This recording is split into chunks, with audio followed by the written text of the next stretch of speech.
There is science and there is another thing called as pseudoscience. जैसा आप जानते होंगे इस प्लेटफॉर्म पे I have been talking about science and scientific ways of treating and in fact जब scientific evidence धीरे धीरे धीरे इकट्ठा होता है तो उसी साइंटिफिक एविडेंस के बेसिस पे गाइडलाइंस बनते हैं and the treatment we recommend on this platform is always as per the guidelines of American Heart Association, European Cardiological Society guidelines. वो guidelines के पीछे पूरी साइंस का एविडेंस है सालों का इकट्ठा किया हुआ जो कि मॉडर्न साइंस को ग्रो करने में मदद करता है and that modern science is what I practise as a surgeon, as a individual clinician and as practitioner. So जब आप साइंस में इतना बिलीव करते हो तो आपको बहुत दुख होता है ये देख के कि pseudo science also is very popular in this country. अब what is the difference between science and pseudo science? Science is कि पहले मैंने एक हाइपोथेसिस दी, मैंने सोचा कि ये ए के कारण से बी होगा. अब इस ए को मैंने फॉलो किया, ए को मैंने अलग अलग तरीके से एक्टिवेट किया, ए को अलग अलग तरीके से उसका डिग्रेडेशन देखा एंड इवेंचुअली उस ए के पाथवे में मुझे बी मिला. जब बी मिला तो मैं फिर से गया कि क्या मैं बी से ए बना सकता हूं या फिर अगर मैं ए को किसी और तरीके से पाथवे पे लेके आऊं तो क्या मैं बी पे ले आ पाऊंगा. सो एक होती है ऑब्जर्वेशनल साइंस कि ए से बी बनता है और दूसरी होती है कि मैं क्या alternative pathway and reverse pathway देख रहा हूं जो कि एक्सपेरिमेंटल साइंस होती है. तो ऑब्जर्वेशनल साइंस और एक्सपेरिमेंटल साइंस के बारे में मैंने पहले भी बात की हुई है वीडियोस में, आप वो भी सुन सकते हैं. But in general it is a scientific inquiry without the bias कि हाइपोथेसिस है कि ए से बी बनता है और वो हर बार मुझे वैसा हाइपोथेसिस मिलेगा तो फिर it becomes science. What is pseudo science? Pseudo science is कि मैंने इमेजिन किया कि ए से बी बनता है पर उस ए के बी बनने का मुझे रियल लाइफ में सबूत नहीं मिला. तो मैंने हाइपोथेटाइज किया कि ए से शायद सी बनता होगा, सी से डी बनता होगा, डी से एफ बनता होगा और एफ से बी बनता है. अब ये हाइपोथेसिस मैंने कई बार अलग अलग अलग साइंटिफिकली प्रूव करने की कोशिश की पर नहीं मिला तो मैंने उसको रूल बना दिया. मतलब क्या कि भाई इस साइंस को जब बिलीव करो तो आपको ए टू सी मानना पड़ेगा कि है, सी टू डी मानना पड़ेगा कि है, डी टू एफ मानना पड़ेगा ये है और एफ से बी आता है ये आपको मानना पड़ेगा. अब इसके बाद जो कुछ होगा वो इमेजिनेशन ही है. So it is something like that. पर ऐसे ही साइकोसोमैटिक डिसऑर्डर्स भी होते हैं, ऐसे ही साइकोलॉजिकल डिसऑर्डर्स भी होते हैं, ऐसे ही साइकियाट्रिक डिसऑर्डर्स भी होते हैं जो कि सब हवा में है. रियल लाइफ में उनको आप प्रूव कर ही नहीं सकते हैं. ऐसे ही एक जगह पे तो फेथ होता है. Faith is a good thing which helps us. Faith के चलते हमारी पावर बढ़ती है, हमारी एनर्जी बढ़ती है. If you believe and if you have faith in something super natural it helps you. But at the same time ऐसी ही दूसरी चीज जो आज मेरा टॉपिक है आज का is homeopathy. So if you want to know more about homeopathy, listen to this talk fully. And if you are the one who is going to hate me for talking for homeopathy, please, I'm sorry. I have no intention to make you feel good or bad about it. I am a scientific person, just want to speak science. And you can stop my talk here itself. Please don't send me the hate messages for that. यहाँ रोक दीजिए वही अच्छा.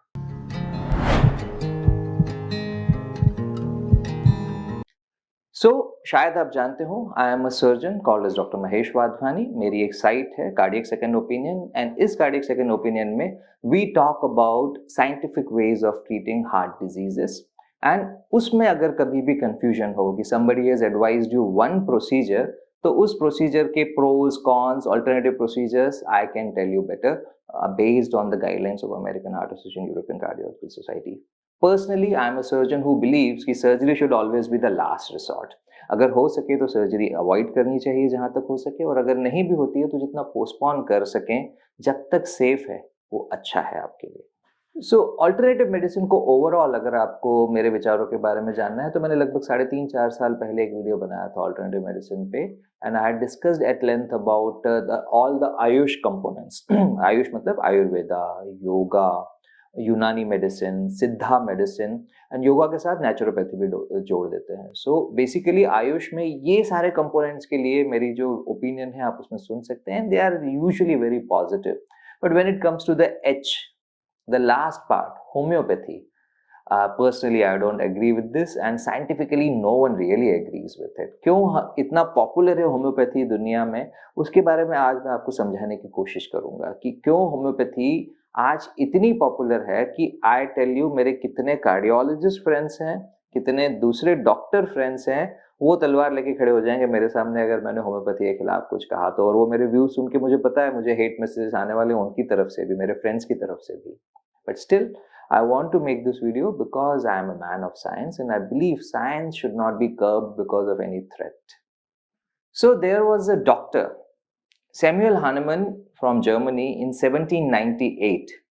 He was also having this problem कि उस समय पे कोई भी मेडिकल ट्रीटमेंट बहुत अच्छे से होता नहीं था, मॉडर्न मेडिसिन प्रॉपरली आई नहीं थी, और जो डॉक्टर्स होते थे दे वर मोर लाइक तांत्रिक, या फिर आप विचक्राफ्ट वाले लोग बोलो, तो जो जादू पोशन और ऐसी चीज़ों में बिलीव करते थे ऐसे लोग ज़्यादा थे, ट्रू साइंटिस्ट कम थे, और ऐसी बहुत सारे हाइपोथेसिस उस जमाने में आ रही थी कैसे करें। अब क्या करें, यूरोप में या जर्मनी में उस समय तक आयुर्वेद, यूनानी, इस टाइप की साइंटिफिक चीज़ें नहीं थी। डॉक्टर सैमुअल हानेमन का सबसे बड़ा कॉन्ट्रीब्यूशन मॉडर्न मेडिसिन में तो यही है कि जब उन्होंने नाम चूज किया था तो homeopathy was treatment from with in and allopathy is treatment from things from outside. इस तरीके से उन्होंने एलोपैथी का टर्म काइन किया था। अब वो टर्म इतनी चिपक गई है कि आज की तारीख में आप अधिकतर लोग एलोपैथी मतलब मॉडर्न मेडिसिन समझते हैं। Sorry, it is not true. Modern medicine is the true science. Hahnemann को उस समय लगा कि वो एलोपैथी है और वो चिपक गया है नाम, इसी से फिर आयुर्वेदा आयुर्वेदा तो अलग है, नेचुरोपैथी नाम आया, फिर अलग अलग नाम आते गए, पैथी वर्ड यूज होने लगा बहुत commonly, but he is credited to be the originator of the word allopathy. We prefer to call it as modern science, modern medicine. So homeopathy में अगर आप देखेंगे, so there are few fundamental principles. First fundamental principle is like treats like. मतलब क्या, अगर मुझे बुखार आ रहा है तो मुझे ऐसी दवाई देनी चाहिए जिसमें कि अगर मैं किसी नॉर्मल हेल्दी पर्सन में जो कि बीमार नहीं है उसको वो चीज दूं तो उसको बुखार आ जाए। अब ऐसी कौन सी दवाई है?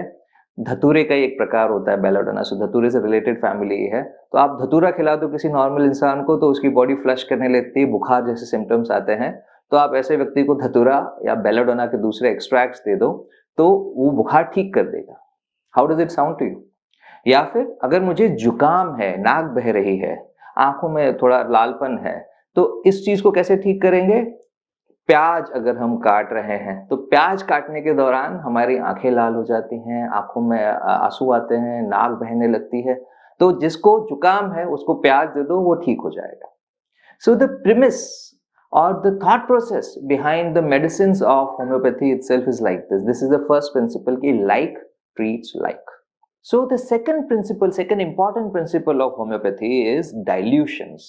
Dilutions मतलब क्या कि initially जब डॉक्टर हानेमन खुद प्रैक्टिस करते थे तो ये like cures like concept को जब वो हैंडल करते थे तो एक्चुअली ये कॉन्सेप्ट आया कैसे था, इसकी भी एक बहुत बड़ी स्टोरी है। It is basically the concept started from when malaria के ट्रीटमेंट के लिए चिंचोना का यूज होता था। Cinchona bark is a plant की एक छाल होती है जिससे कि मलेरिया ठीक होता है, क्योंकि जब चिंचोना बार्क किसी व्यक्ति को खिलाओ तो उसको भी शिवरिंग होती है, फीवर होता है, पसीना आता है, उसके symptoms are similar to actually like malaria. So इनको ऐसा लगा कि चिंचोना से जब मलेरिया ठीक होता है तो प्याज के चलते जुकाम भी ठीक होगा। वैसे ही बेलाडोना के साथ भी, जो मैंने बताया धतूरा जैसा पौधा होता है बेलाडोना, उसके चलते बुखार भी ठीक होगा। तो he started extending the use of cinchona. अब cinchona was a lucky coincidence. जैसे कि हम बात करते हैं कॉजेशंस में और कोरिलेशंस में, ए और बी साथ साथ आए, इसका मतलब ये नहीं है कि ए के कारण ही बी आया या बी के कारण ही ए आया, वो साथ साथ हो सकते हैं। It can be incidental finding, but वो अगर बार बार टेस्टिंग में ए और बी का रिलेशन नहीं मिले तो उसको साइंस रिजेक्ट कर देती है। बट यहाँ पर डॉक्टर हानेमन उसको रिजेक्ट नहीं किया और उनका थॉट प्रोसेस ऑब्सेसिव हो गया कि भाई जब चिंचोना से मलेरिया ठीक हो सकता है तो प्याज से जुकाम भी ठीक हो सकता है, और ये परसेप्शन बढ़ती गई। और जब शुरू शुरू में उन्होंने ऐसा किया और जब इफेक्ट नहीं आया, चिंचोना के अलावा बाकी जगह इफेक्ट नहीं आया, तो he came up with the thought of dilutions. Now dilution is something कि अगर आप कंसंट्रेटेड फॉर्म में वो चीज दे रहे हो तो उतना असर नहीं करेगी, वही चीज को आप डाइल्यूट कर दोगे तो उसकी पावर बढ़ जाएगी। मैं इस चीज को फिर से रिपीट करूंगा, अगर आपने सही में सुना ना हो, समझा ना हो, तो अगर आप किसी चीज को डाइल्यूट करोगे, मतलब एक गिलास पानी में एक चम्मच शक्कर का डालोगे, तो वो जो शक्कर है उसकी बजाय अगर आप 10 गिलास में एक चम्मच डालोगे, तो इन 10 में से हर एक गिलास will have more sugar or more power of sugar as in one glass of water with the sugar in it। मतलब वो पावर बढ़ जाएगी। अब मैंने तो कई बार ऐसी चीजें की है लाइफ में कि शक्कर से मैंने पानी पिया है लेके, कभी मुझे तो नहीं लगा कि उसकी पावर बढ़ी है उसमें, but then he did not stay at that. अगर आप एक चम्मच किसी पदार्थ का अगर आपने एक ग्लास में डाला, इस ग्लास में 10 ml था, हाइपोथेटिकली 10 ml का एक टेस्ट ट्यूब था जिसमें कि आपने एक चम्मच पदार्थ का डाला। इस एक चम्मच में से आपने, जब वो 10 ml का सॉल्यूशन बना, 1 ml उठाया और अगले सॉल्वेंट में डाला। सॉल्वेंट टिपिकली उनका या तो पानी होता था या फिर अल्कोहल होता था। तो जो चीजें पानी में घुल जाती हैं वो पानी वाला सॉल्वेंट, जो चीजें पानी में नहीं घुलती हैं like sea shells, calcified objects, वो अल्कोहल में घोलते थे। तो दोनों में से जो भी हो, अब जब उसको पानी में 1 ml को उठा के फिर 9 ml दूसरे पानी में डाला, सो नाउ पहली वाली ट्यूब के मुकाबले दूसरी वाली ट्यूब 10 गुना पावरफुल हो गई और दूसरी वाली ट्यूब के मुकाबले तीसरी ट्यूब 100 गुना पावरफुल हो गई। अब इसमें से 1 ml उठा के जब मैं अगली टेस्ट ट्यूब में डालूंगा तो वो 1000 गुना पावरफुल हो जाएगी। ये हाइपोथेसिस थी उनकी, और ऐसे करते करते करते करते वो जब डाइल्यूशंस करते जाते थे तो x बोलते थे, अगर एक 10 ml में जोड़ रहे हो तो x बोलते थे, और 100 ml में जोड़ रहे हो तो उसको c से, because these are Roman letters for 10 and 100। तो 100 ml में अगर आप डिसॉल्व कर रहे हो तो इट इज c। अब C1 का मतलब ये है कि जो आपने सॉल्यूशन बनाया ये पहला सॉल्यूशन है जिसमें कि 100 ml में 1 ग्राम उस प्रोडक्ट का डाला हुआ है। अब यहां से 1 ml निकाल के अगले 100 ml में जब जाएगा तो it will be called C2। फिर इसमें से निकाल के C2 में से निकाल के जब 1 ml अगले 100 ml के सॉल्वेंट में जाएगा तो C3। तो ऐसे करके ही यूज्ड टू बिलीव द सबसे पोटेंट जो बनता है सॉल्यूशन दैट इज C30। मतलब 30 बार ऐसे ऐसे 1 ml कम करके करोगे तो C30 will become the most potent form of that chemical. अब मुझे तो बहुत हास्यास्पद लगता है, और इसका एक इक्वेशन मैं आपको समझाता हूं। जो डाइल्यूशन C30 में आता है दैट इज इक्वल कि आपने एक एस्पिरिन की टैबलेट ली और उसको धरती के समुद्र में डाल दिया और समुद्र को अच्छे से शेक किया। वो शेक करके जितना केमिकल का अमाउंट पूरे समुद्र में, दुनिया के जितने भी पैसिफिक ओशन, अटलांटिक ओशन, सारे ओशन जो नाम आपको पता है, सब में जब इक्वली घुल जाएगा वो aspirin, it will be the most potent form of aspirin. फिर उस समुद्र के पानी में से आप 1 ml पानी पियोगे तो आपको एस्पिरिन का पूरा पोटेंट पावरफुल मिलेगी। अब मेरा सवाल इस पे यही है कि भाई देखो, अगर पूरे धरती के ओशंस में आप देखोगे तो 1 ग्राम एस्पिरिन या एक एस्पिरिन का जो चम्मच डाला आपने, वैसे ही कई लोग शुशु भी करते हैं, पॉटी भी करते हैं, सीशेल्स भी आते हैं, कई और चीजें समुद्र में वैसे ही घुली रहती हैं। तो क्या हमें माने कि समुद्र के 1 ml पानी में इतनी सारी अलग अलग पावरफुल चीजें पहले से ही है? So this is totally absurd, this is totally non-scientific, इसीलिए it is a pseudo science। So इसके beyond अगर कोई भी होम्योपैथी में बिलीव करता है, इस एग्जाम्पल के बाद भी अगर होम्योपैथी में बिलीव करता है, तो then I start saying it is a belief, not a proof। क्योंकि देखो, विश्वास आपको अब यहाँ पे मैं थोड़ा साइंस से डिग्रेस कर रहा हूँ बिकॉज टॉपिक ही ऐसा है। विश्वास आपको किसी भी चीज में हो सकता है। अब मुझे बुद्धा की टीचिंग में विश्वास है, मैं मानता हूं कि बुद्धा ने हमें बहुत अच्छे से शिक्षा दी थी, पर मैं ये कहूं कि बुद्धा ने ब्रह्मांड को बनाया या बुद्ध भगवान है, that is not true, we know very well. But यही चीज आप किसी एक क्रिश्चियन पर्सन को बोलोगे तो he will say no no no no, God has made the whole world, that's how they are taught, बचपन से पैदा करते हुए बताया। किसी हिंदू को बोलेंगे ब्रह्मा विष्णु महेश, अब मेरा नाम भी महेश है, बट ब्रह्मा विष्णु महेश ही उन्होंने पूरी सृष्टि बनाई है, वही सृष्टि चला रहे हैं और वही सृष्टि खत्म करेंगे। तो you know very well, science doesn't think much of it. I mean, I have faith in Hindu philosophy, I have faith in Buddhist philosophy, but that is not science, that is faith. So homeopathy के followers जितने भी हैं उनको बस यही मैं कहना चाहता हूँ कि it has become your faith, आपको उसमें फेथ आ गया है।